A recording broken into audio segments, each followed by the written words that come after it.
Comme invité du jour, je reçois Alexandre Delval pour un ouvrage intitulé « Le complexe occidental, petit traité de déculpabilisation ».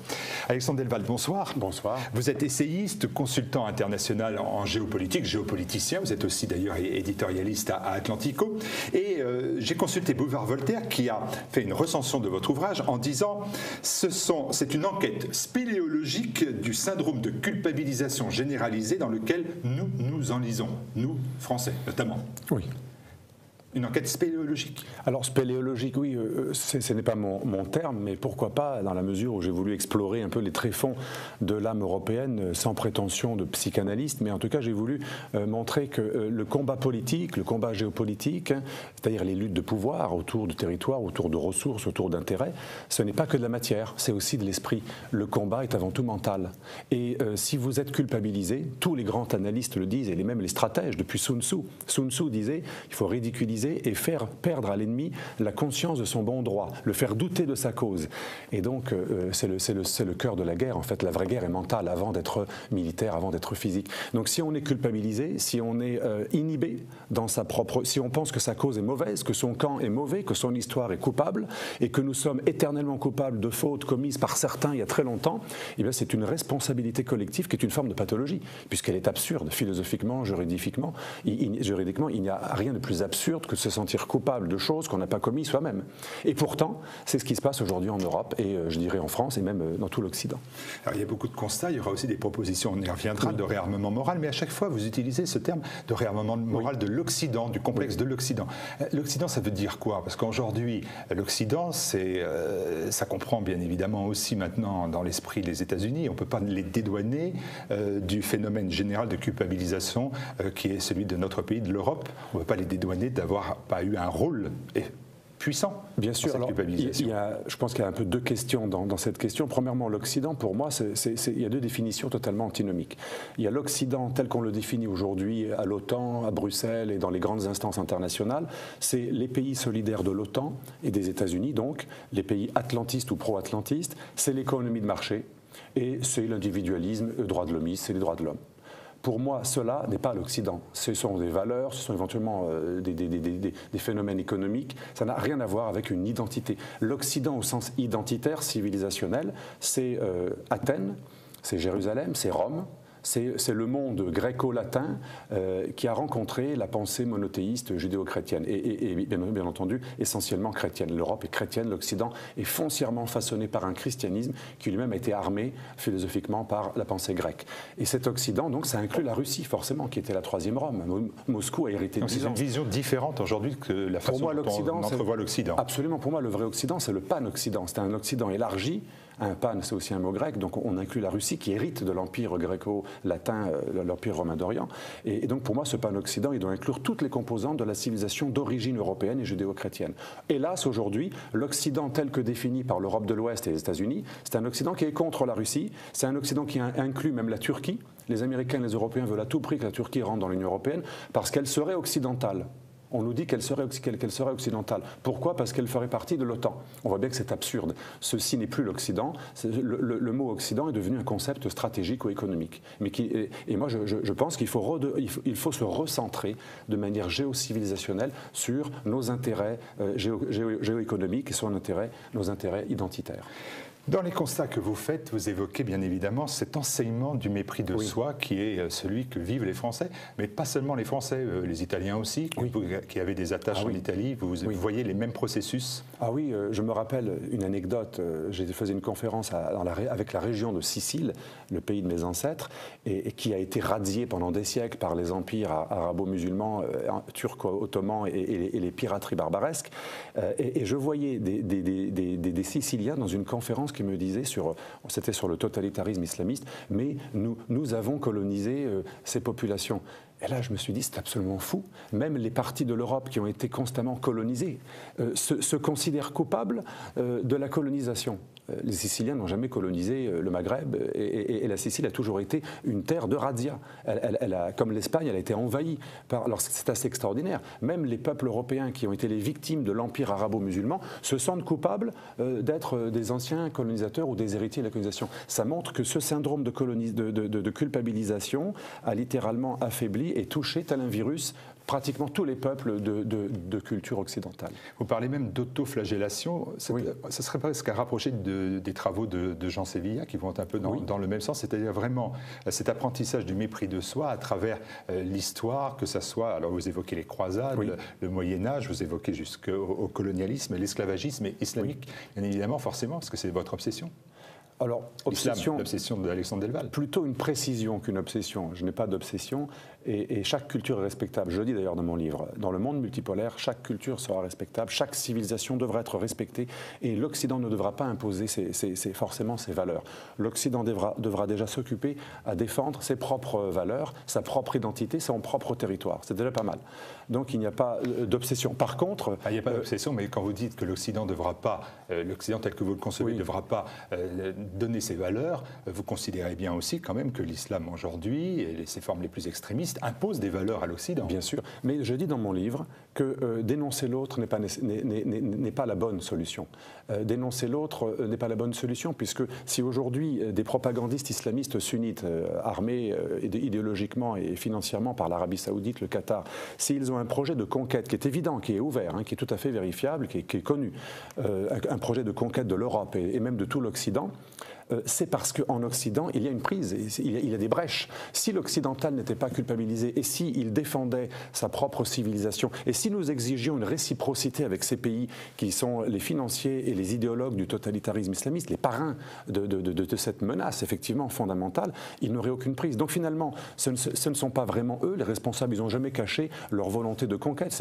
C'est une religion qui est très politisée. Le sunnisme orthodoxe de type salafiste qui est financé par et armé par l'Arabie Saoudite.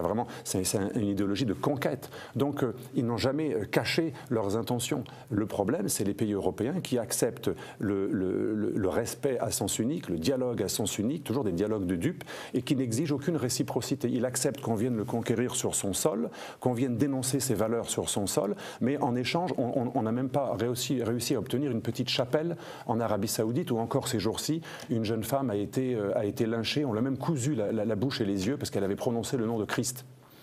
Un de vos contempteurs a indiqué les écrits d'Alexandre Delval vont au-delà de l'islamophobie. Au-delà.